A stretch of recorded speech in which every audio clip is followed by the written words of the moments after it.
नमस्ते दोस्तों, welcome to our channel fun fact SKP. आज हम बात करेंगे G7 समिट 2025 के बारे में और भी बहुत सारी न्यूज़ लेकर आए हैं आपके लिए, इंटरनेशनल न्यूज़ जो इंडिया से रिलेटेड है। तो दोस्तों, इससे पहले अगर वीडियो पहली बार देख रहे हैं, चैनल में पहली बार है, तो प्लीज़ चैनल को सब्सक्राइब कर लें, वीडियो को लाइक करें, बेल आइकन को दबाएं। आज हम बात करेंगे सबसे पहले G7 समिट की। जी हाँ, पीएम नरेंद्र मोदी कनाडा पहुंच गए हैं और यूएस प्रेसिडेंट डोनाल्ड ट्रंप ने एकदम से समिट को छोड़ दिया है। क्या है इसके पीछे का रीजन, ये सब आज हम डिस्कस करने वाले हैं। तो ये जो समिट हो रहा है 50th G7 समिट हो रहा है, जो कि कनाडा होस्ट कर रहा है कनास्किस में। G7 एक ग्रुप है वर्ल्ड्स ऑफ एडवांस इकोनॉमिक्स, जैसे US, UK, France, Germany, Japan, Italy and Canada plus European union.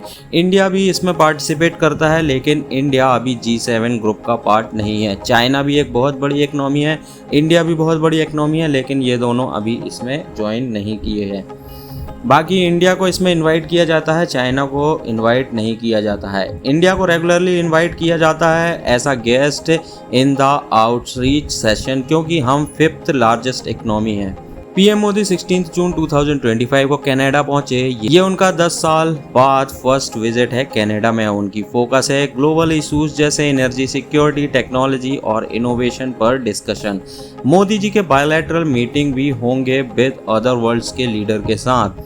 बड़ा ट्विस्ट देखने को ये आया है कि डोनाल्ड ट्रंप ने समिट एक दिन पहले ही छोड़ दिया है ऑन 16 जून। रीजन क्या दिया गया है, इजराइल ईरान कॉन्फ्लिक्ट इंटेंसिफाई हो रहा है और ट्रंप ने कहा तेहरान को इमीडिएटली इवैक्यूएट करना चाहिए। क्या ये डिप्लोमेटिक ढोंग है या जेन्युइन क्राइसिस है? लोग तो यही सोच रहे हैं। इजराइल ने 4 दिन पहले ईरान के खिलाफ एरियल बॉम्बार्डिंग स्टार्ट किया था। ट्रंप ने वार्न किया कि ईरान को अपना न्यूक्लियर प्रोग्राम कर छोड़ना होगा, वरना बहुत ही लेट हो जाएगा। वर्ल्ड लीडर चाह रहे हैं कि समिट में ग्लोबल टेंशन को डिफ्यूज किया जाए, बट ये ट्विस्ट ने सबको शॉक कर दिया है। G7 लीडर्स ने ट्रंप को बोला, भाई ट्रेड वॉर तो छोड़ो, रिलैक्स करो।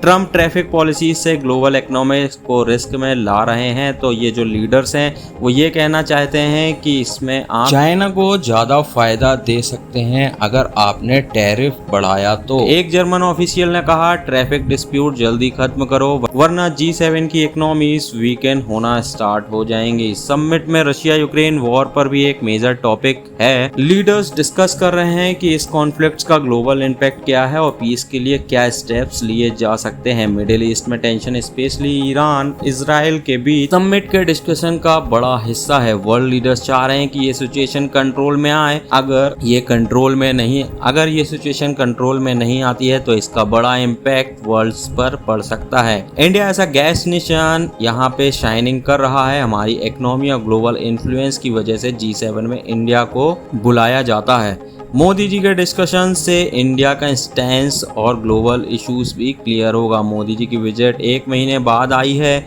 इंडिया के ऑपरेशन सिंदूर के, जिसमें पाकिस्तान और पीओके में टेरर इंफ्रास्ट्रक्चर को टारगेट किया गया था। ये कॉन्टेक्स्ट मोदी जी के बायलैटरल टॉक्स को और इंटरेस्टिंग बना देता है। G7 लीडर्स एनर्जी सिक्योरिटी पर जोर दे रहे हैं, क्योंकि ग्लोबल एनर्जी मार्केट में इनस्टेबिलिटी बनी हुई है। रिन्यूएबल एनर्जी और सस्टेनेबल सॉल्यूशन भी एजेंडा इस G7 में रहेगा। टेक्नोलॉजी और एआई के फ्यूचर पर भी बहुत सारे डिस्कशन होंगे। इंडिया का टेक हब स्टेटस इसमें बड़ा रोल प्ले कर सकता है और मोदी जी इस पे अपना विजन शेयर कर सकते हैं। ट्रंप ने कहा ईरान के लीडर्स टॉक करना चाहते हैं, बट उनके पास 60 डेज थे न्यूक्लियर डील के लिए, जो फेल हो गए हैं। ये स्टेटमेंट समिट में बड़ा कंट्रोवर्शियल स्टेटमेंट रहा। लीडर्स ने ट्रंप को वार्न किया कि टैरिफ से ग्लोबल इकोनॉमीज को सीरियस हार्म हो सकता है। एक यूनाइटेड फ्रंट दिखाने की कोशिश में G7 लीडर्स ने ट्रेड वॉर के खिलाफ आवाज उठाई। फैंस जो सोच रहे थे कि मोदी ट्रंप की एक धमाकेदार मीटिंग होगी, उसके लिए ये बुरी न्यूज आ रही है कि ट्रंप ने बहुत पहले ही इस मीटिंग को छोड़ दिया है। कनाडा ने 1 जनवरी 2025 से G7 प्रेसिडेंसी ली है और ये उनका मूवमेंट है तो साइन एज अ होस्ट करने का। कनास्किस का सीनिक बैकड्रॉप इस समिट को और मेमोरेबल बना दे रहा है। G7 में ग्लोबल प्रेशर के पॉइंट्स को डिफ्यूज करना है, पर ट्रंप एग्जिट और मिडिल ईस्ट क्राइसिस ने ये मुश्किल में डाल दिया है। अभी जो इंटरनेशनल न्यूज़ जो आ रही है उसमें सबसे बड़ी दिक्कत ये है जो रूस यूक्रेन का वॉर चल रहा है इजराइल ईरान का वॉर चल रहा है एंड ट्रम्प की टैरिफ पॉलिसी, बट ये तीनों यहाँ पे सॉल्व होते हुए दिखाई नहीं दे रहे हैं। लीडर्स अभी भी होप कर रहे हैं कि कंस्ट्रक्टिव टॉक अभी भी हो सकते हैं। मोदी जी के शेड्यूल में मल्टीपल्स वर्ल्ड लीडर्स के साथ बायलैटरल टॉक अभी होने हैं। ये मीटिंग्स इंडिया के डिप्लोमेटिक रिलेशंस को और स्ट्रॉन्ग करेंगे। सोशल मीडिया पर लोग ट्रंप के अर्ली एग्जिट को लेकर मीम भी बना रहे हैं। एक ट्वीट में कहा गया है, ट्रंप ने समिट छोड़ा, क्या वो G6 बन जाएगा? अब समिट के बाद क्या रेजोल्यूशन निकलने वाला है, ये देखना भी बहुत ही ज़्यादा इंटरेस्टिंग होगा। क्या G7 लीडर्स ट्रेड वॉर और मिडिल ईस्ट क्राइसिस पर कोई सॉलिड प्लान बना पाएंगे? तो दोस्तों, ये G7 समिट ग्लोबल पॉलिटिक्स का टर्निंग पॉइंट हो सकता है। आपको क्या लगता है, ट्रम्प का एग्जिट स्ट्रेटजी था या ये फोर्सफुली किया गया था? कमेंट में आप बताइए। और आगे हम न्यूज़ की बात करेंगे। इंडिया ने संघाई कोऑपरेशन ऑर्गेनाइजेशन के इजराइल के ईरान पर अटैक की कंडेमनेशन में हिस्सा लेने से मना किया। स्ट्रैटेजिक और डिप्लोमेटिक रीजन की वजह से इंडिया ने अलग रास्ता चुना है। नीचे हम पॉइंट्स आपको बताएंगे इसमें क्या क्या हुआ है। तो 14 जून 2025 को एससीओ ने इजराइल के ईरान पर अटैक को इंटरनेशनल लॉ का वायलेशन कहा था। इंडिया ने ministry of external affairs MEA के थ्रू कहा कि वो इस स्टेटमेंट के डिस्कशन में शामिल नहीं था। MEA ने 13 जून 2025 को अपना स्टैंस दिया, जिसमें इजराइल ईरान टेंशन पर डीप कंसर्न दिखाई और दोनों कंट्रीज से रेसिस्टेंस और डायलॉग्स की अपील की। इंडिया ने कहा कि उनके दोनों देशों के साथ क्लोज और फ्रेंडली रिलेशंस हैं।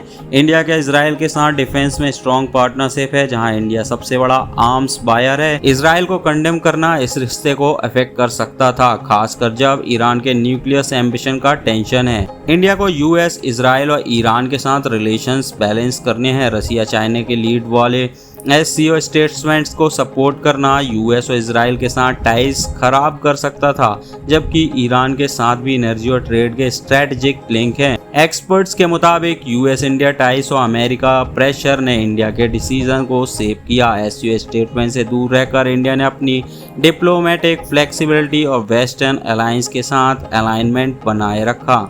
ईरान SCO मेंबर है और रसिया चाइना ब्लॉक को लीड करता है, जिससे इंडिया का इन्फ्लुएंस कम है। स्टेटमेंट से अलग रहकर इंडिया ने अपनी इंडिपेंडेंट फॉरेन पॉलिसी दिखाई है और ब्लॉक के नैरेटिव से बचा है।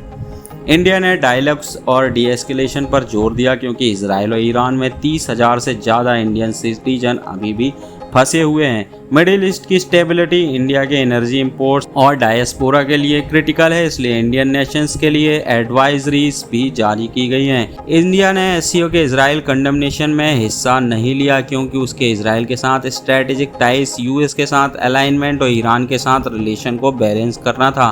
यह इंडिपेंडेंट फॉरेन पॉलिसी और रीजनेबल स्टेबिलिटी के साथ लिया गया निर्णय था। एक और न्यूज़ निकलकर हाल ही में आ रही है कि यूक्रेन के प्रथम विदेश मंत्री सेर्गी क्रिस्लिया ने भारत से अपील की है कि वह रूस यूक्रेन संघर्ष में अंतर्राष्ट्रीय कानून और संयुक्त राष्ट्र चार्टर के पक्ष में खड़ा हो। यह बयान कनाडा में होने वाले G7 समिट से पहले आया है, जहां भारत के प्रधानमंत्री नरेंद्र मोदी आज यूक्रेन के राष्ट्रपति व्लादिमीर जेलेंस्की की मुलाकात होने की भी संभावना है। यूक्रेन ने भारत के इस संघर्ष में शांति वार्ता को सुगम बनाने में भूमिका निभाने की उम्मीद जताई है। फोर्थ न्यूज़ की बात करें तो व्हाट्सएप की न्यूज़ आ रही है। जी हां, व्हाट्सएप अब अपने ऐप के अपडेट्स टैब में ऐड दिखाना शुरू करेगा, जहां स्टेटस और चैनल होते हैं। मेटा प्लेटफॉर्म व्हाट्सएप का मालिक इससे एक नया रेवेन्यू स्ट्रीम बनाने की कोशिश कर रहा है। ऐड सिर्फ अपडेट्स टैब में ही दिखेगा। पर्सनल चैट्स या कॉल जो एंड टू एंड इंक्रिप्शन है उसमें नहीं दिखेगा। व्हाट्सएप के 1.5 बिलियन डेली एक्टिव यूजर्स हैं, जो इससे एक अट्रैक्टिव एडवर्टाइजिंग प्लेटफॉर्म बनाता है। मेटा पेड सब्सक्रिप्शंस और प्रमोशन टूल्स भी ला रहा है, जिससे बिजनेस अपनी रीच बढ़ा सकता है। 2025 में मेटा का टोटल रेवेन्यू $164.5 बिलियन था, जिसमें $160.6 बिलियन सिर्फ एडवर्टाइजिंग से आया हुआ था। यूजर्स को चिंता है कि एड्स के लिए उनका डेटा यूज हो सकता है, जो प्राइवेसी इशू उठा रहा है। ये एड्स धीरे धीरे अलग अलग रीजन्स में शुरू होंगे, लेकिन एग्जैक्ट टाइमलाइन का अभी खुलासा नहीं हुआ है। एक और न्यूज़ निकल कर आ रही है ब्रिटेन की M16 की पहली महिला प्रमुख की। जी हाँ, ये हुई है हिस्टोरिकल नियुक्ति। ब्लेज मैट्रोवैली को 16 जून 2025 को M16 की पहली महिला प्रमुख नियुक्त किया गया है, जिसे सी के रूप में जाना जाता है। ये M16 के 116 साल के इतिहास में पहली बार है कि एक महिला इस शीर्ष पद पर पहुंची है। 47 ईयर्स मैट्रोवैली ने 1 अक्टूबर 2025 को वर्तमान प्रमुख सर रिचर्ड मूर का स्थान लेंगी, जो 2020 से इस पद पर हैं। वह M16 की 18th प्रमुख होंगी। मैट्रोवैली 1999 में M16 में शामिल हुई थी और वर्तमान में प्रौद्योगिकी और नवाचार विभाग Q सेक्शन की महानिर्देशक हैं। उन्होंने मध्य पूर्व और यूरोप में कई ऑपरेशनल भूमिकाएं निभाई हैं।